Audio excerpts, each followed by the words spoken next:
Good morning, good morning, good morning, and welcome back to the Operation Hill on Josh channel where we do what?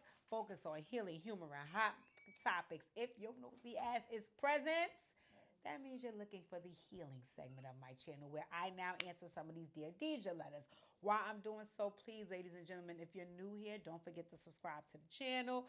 After you subscribe, turn on your notification bell so you can get all of my notifications for all of my videos as they drop.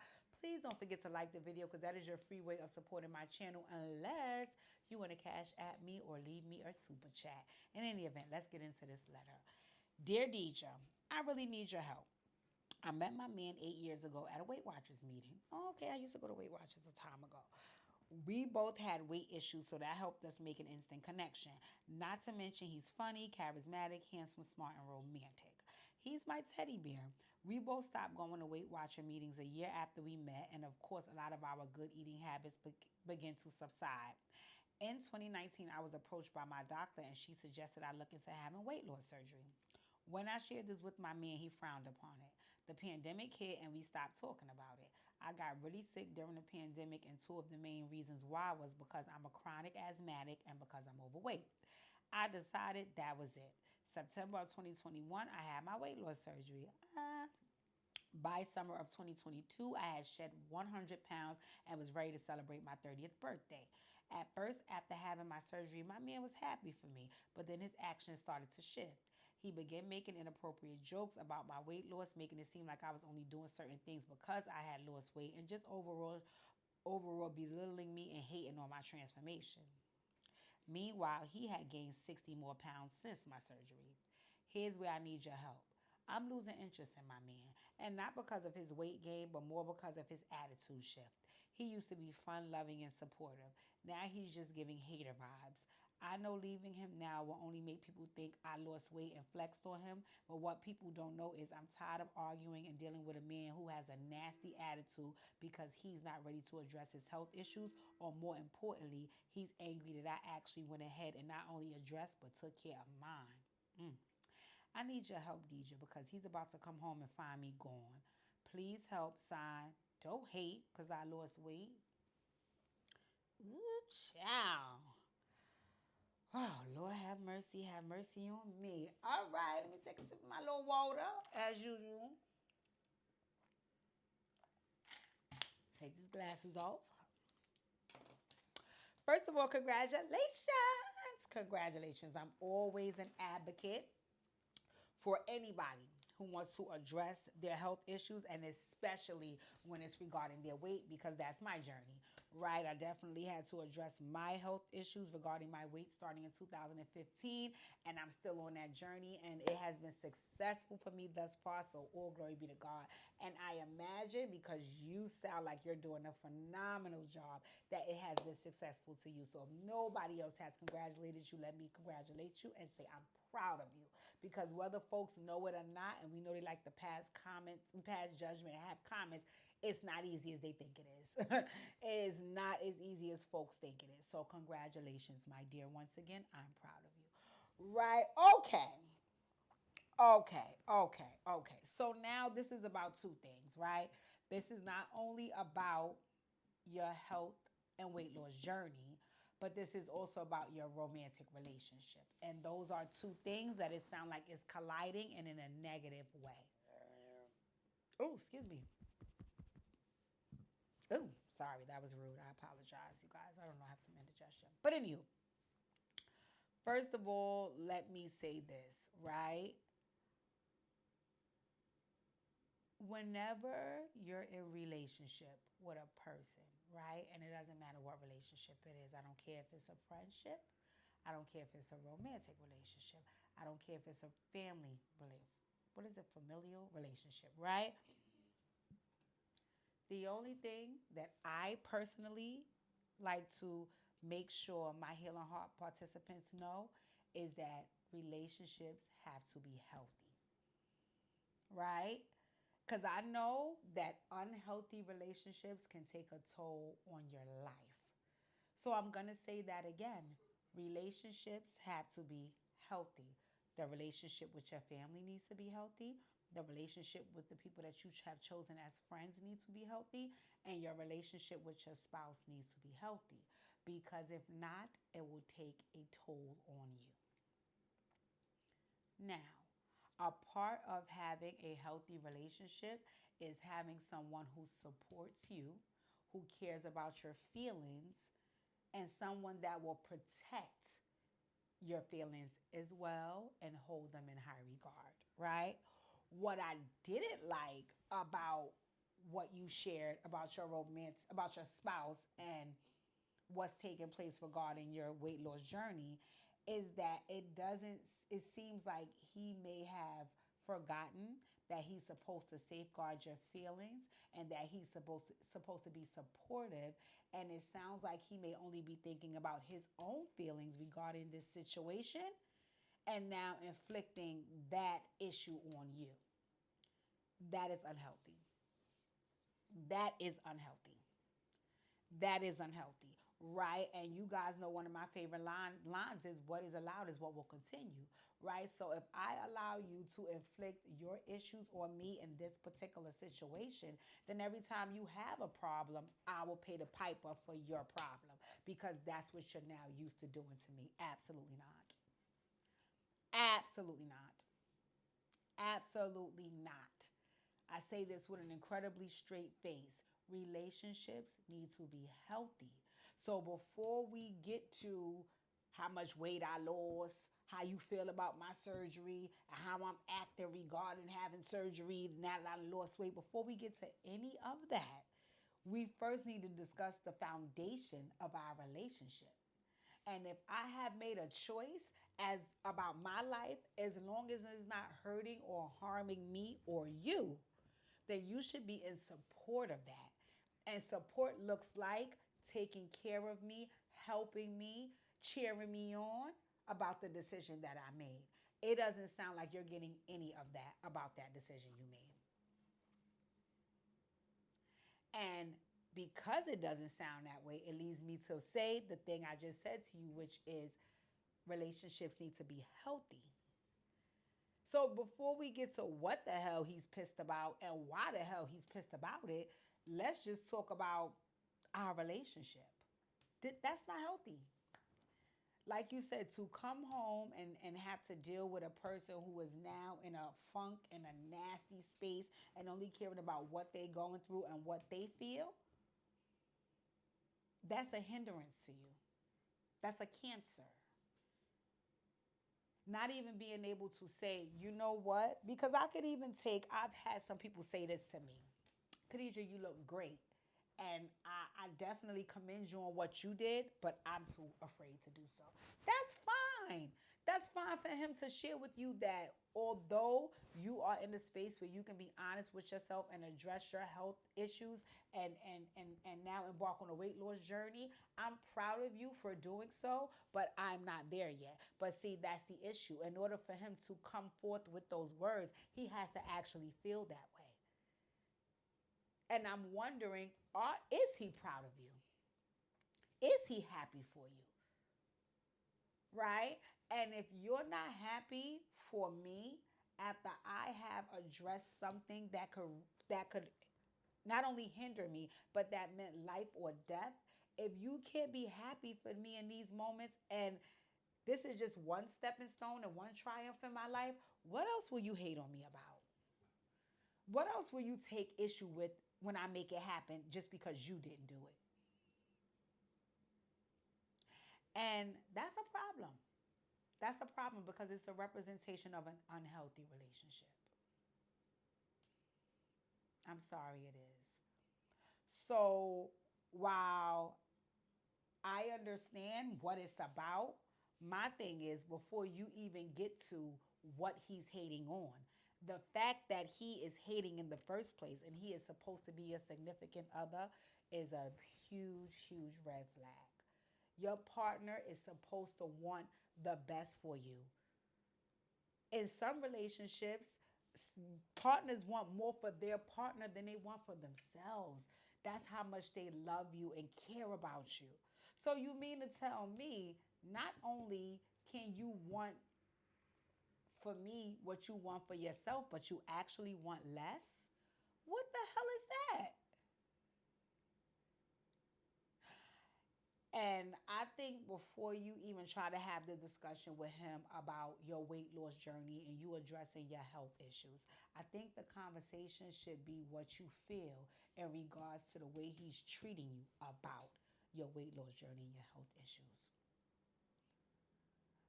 And like you said to me in your letter, the honesty of it is you feel like he's hating on you. Now, again, you're in a relationship. It sounds like you might want this relationship to work.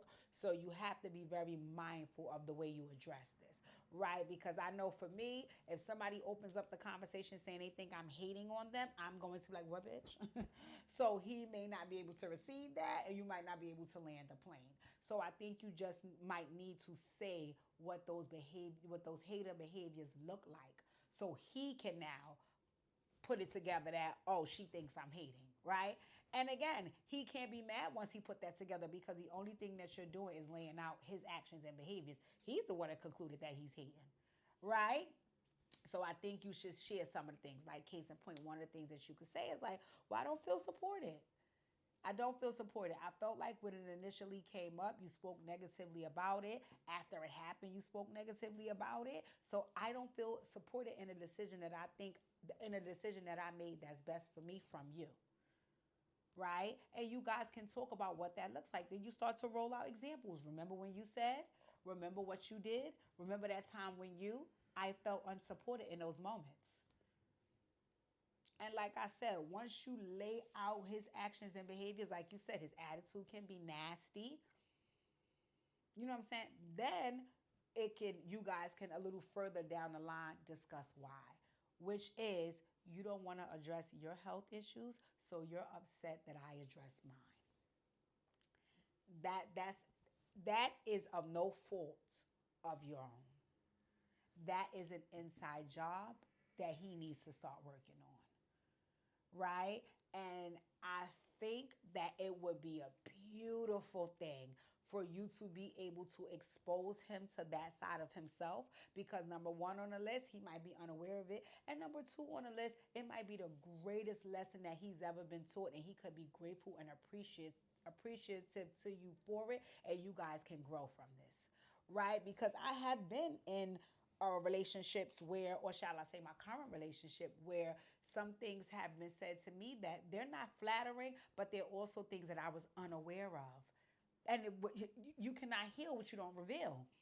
So if you don't know, you just don't know, right? I always share with you guys how uh, my boyfriend had a very polite way of telling me I talk too fucking much, right? Now, normally, anybody who doesn't have any regard for my feelings the way he does would be like, you got a big ass fucking mouth and you talk too much, right? I have been told this. I have been told this. And again, when I'm met with that, my response is automatically negative because I can't receive that. In those moments, you didn't safeguard my feelings. You just came out with a nasty comment. So now I'm getting nasty back, right? Because this person loves me and cares about me, he found a very effective way of sharing with me that I was doing something that was causing me harm, right? So he said to me, you can sometimes overshare, right? And I'm looking like, AKA, I talk too fucking much, right? You know what I'm saying? But what I also loved about it is not only did he pay enough attention to how um, compassionate he needed to be when sharing this with me, he also did me the courtesy of understanding the type of woman I am, which is if you present something to me that I don't agree with and you want me to now either agree with it or understand it, you have to present facts for me, because I'm looking at you like you just pulled that out your ass, right? So if what you're saying is true, then you will have facts to support your claim. So what he did was, when he shared with me that you can sometimes overshare, he gave me an example of when I did it and when I harmed myself in the process. He was able to land a plane. One of the many reasons that I love him, because in those moments, I felt like he took care of me, right? And In doing so, I'm still telling you and checking you and letting you know you done fucked up, but I'm doing it in a way that you can receive it because you're my spouse. And I think what's happening here is that person is not caring that much about your feelings to safeguard them. And if he doesn't and he's supposed to be your significant other, is that a healthy relationship? Is it? And my question would be to you, if it's not, why are you staying in it? So now we have to take this being about him and him being a hater and what he's said and done off the table. We now have to have the discussion about you, right? Now, once again, I would have to ask, have you also had a conversation with him about this? Because what I'm learning is, although people are older in age, not everybody knows how to communicate effectively, right? So sometimes people are just blurting things out in a heated moment. Sometimes people are saying things in a joke. No, sometimes things need to be sat down and said in a serious tone and a serious setting so folks can know that this is a serious situation. So have you ever addressed him about some of those behaviors and his attitude towards you? Or is this just now I'm just so fed up with it, I'm ready to roll? Is he aware that you were even upset about it from the beginning? If he's not, that's something that you need to do if you want your relationship to work. If he is and you haven't landed the plane but you want your relationship to work, then you need to try a different approach. Come get your Operation Hill 100 Heart session. But you need to make sure you're fulfilling your commitment. Now, if your response back to me is like, well, Deja, I have said it in English, Spanish, and French, okay? He's aware. He said he was going to change. I said I'm going to do this so to help him change, so on and so forth. And you still haven't seen anything shift, then I have to ask you why you still there. Now, something you said in your letter that also concerned me about you was, um, I know everybody's going to think that I lost weight and flexed on him. Why are we worried about what anybody else thinks regarding your relationship? The only two people that matter in that are you and him. So worrying about caring, acknowledging, or giving any significance to outsiders in your relationship is your very first no-no. Absolutely not. Absolutely not. In the end, it's the two of you and what you guys care and what you guys think. And at the end of the day, if you're separated, it ain't even you and him. Now it's just about you and what you care and what you think and how you feel. Right? So if you are not being treated properly or your relationship is not healthy, who gives a fuck if you lost weight or not? Who cares? And if there is a set of individuals that do care, that's their fucking business. What you think of me is not my business, not my concern, and definitely not my motherfucking problem. So if folks do feel like, well, because you may possibly have to end your relationship, you only did so because you lost some weight, they're just doing what people normally do, which is sitting back judging a situation they know absolutely nothing about. You have to allow those assholes, you have to allow them to do that. But you knowing the reason that you had to remove yourself is because it's unhealthy. And I am not going to sit here and be an advocate of you entertaining an unhealthy relationship that has no promise of getting better. So that's why I want you to address your own issues, which is, have you communicated? Have you communicated properly? Also, why are you concerning yourself with the opinions and thoughts and feelings of outsiders? You know what I'm saying? So these are the things that we will have to sit down and grow through, because then they will also help you navigate how you want to move forward with your spouse. Do you feel you owe him the patience of working through this? Do you feel that he has tried to work through this? I'm going to also say something that I learned about haters, and it's probably one of the number one things that helped me separate from a lot of people I had in my life, is that whether hate is taught or not is up for debate, but I personally don't know anyone who can teach a hater not to be one, right? I feel like a lot of times when you are that type of person, no matter what anybody else says or does, no matter how much sense it makes to you, if that's who you are, it's embedded in you. So while if he is an actual hater just as a person overall, right? It doesn't matter how much compassion or patience or care you have for him regarding this situation, or how tolerant you've been of him, or how many examples you've given him, or how you supported or helped him. No matter what, he's still going to be angry and hate on you because that's who he is. So that's another thing that I would be asking you. Are these behaviors just showing up because of this particular behavior, because this particular incident? Or have you noticed the hater in him all along, even regarding other situations? Because if so, do you honestly think that you can heal that in him? Or do you just have to accept that's who he is? So, my dear, these are the things that we would be talking about in your Healing Heart session. It would get deep. It would get deep because I know it does sound like, oh, this is really just about him and what he does and how he moves and so on and so forth. But no, this is more about you. This is more about you. And this is about you being able to either transition or be able to move through a situation that is or isn't effective for you. So at the end of the day, you have to be clear and concise on how you feel, what you're going to allow, what you're willing to take, and the distance that you're willing to go. And sometimes not everybody can understand that or agree with it. But like I said, why do we care about what everybody else understands, agrees, their feelings, their emotions? What the hell I have to do with you? This is about making the best decisions for your life and making sure you're doing so with a person that wants the best for you. Come get your Operation 100 Heart session. Ladies and gentlemen, enjoy your holiday season. I appreciate you guys tapping in, like, comment, share, subscribe, turn on your notification bells, and be safe. Don't forget to turn up. Enjoy your day.